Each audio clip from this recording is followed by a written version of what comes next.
তোমাদেরকে নিয়ে যাচ্ছি পাটুলিতে first time international global trade fair বসেছে। তো চলো তোমাদেরকে একটু নিয়ে যাই আমার সাথে।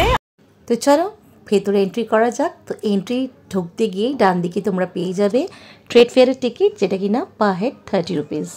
তো চলো আমি ভেতরে কিন্তু ঢুকে পড়েছি। আর ভেতরে ঢুকে এখনও কিন্তু অনেক কাজ চলছে, কারণ আমি সেকেন্ড ডে ছিলাম। তো এখানে সব কটার স্টল এখনও ভালো করে বসেনি। তো আজকে আশা করি বসে যাবে।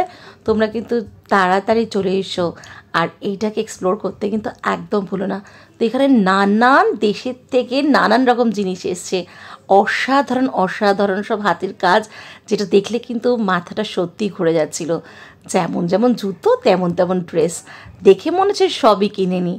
তো কিনবো তো কিছু অবশ্যই, কিন্তু কেনার থেকে প্রথম দিন এসে দেখতে অসাধারণ লাগছিল।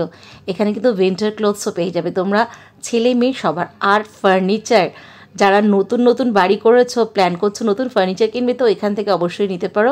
আর ঘরের সাজানোর জিনিস তো অসাধারণ অসাধারণ পেয়ে যাবে। আমার কিন্তু খুবই পছন্দ হচ্ছিলো জিনিসগুলো দেখতে। আর এই দোকানটা চলে আসবে মশলাপাতি যা আছে বাই ওয়ান গেট ওয়ান। আর এটা ছিল দুবাইয়ের সব ডেটসগুলো। আর এখানে সুইট কিছু আইটেমস ছিল, যেটা কিন্তু আমি খেয়েছিলাম। আর এটা দুবাইয়ের আতর, যেগুলো মেন ইন ব্লু, যেটার স্মেলটা অসাধারণ ছিল। এখানে এটা রেডেল আমি নিলাম। তারপরে ছিল জাং জুয়েলারিজ, অনেক ছিল, 100 রুপিস করে। আর ফার্নিচারের কিন্তু অনেকগুলো স্টল ছিল, আর অসাধারণ অসাধারণ। আর এখানে গোল্ড জুয়েলারিগুলো দারুণ, যেগুলোর প্রাইসগুলো মোটামুটি ঠিকই ছিল, রিজনেবল। আর জিনিসগুলো তেমনই ছিল। আর এখান থেকে আমি একটা কুর্তি নিয়ে নিয়েছিলাম 500 করে। তারপরে চলে গেলাম আবার দুবাইয়ের সেই স্টলে, কারণ ওখান থেকে আসতে ইচ্ছা করছিল না, এত সুন্দর সুন্দর জিনিস। আর এখানে দেখো হাতের কাজগুলো অসাধারণ লাগছিল, যা দেখছি মনে হচ্ছে কিনিনি।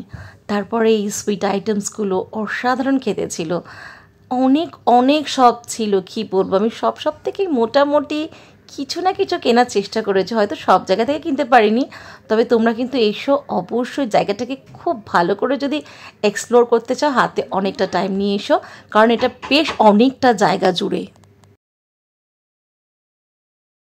সবাই আসো, আমাদের পাটুলিতে গ্লোবাল ট্রেড ফেয়ার বসে গেছে। তো এখন ভালো করে বসেনি, আজকে 8 তারিখ আমরা এসেছি, এখনো সব এখনো ওপেন হয়নি। তো চলে এসো সবাই।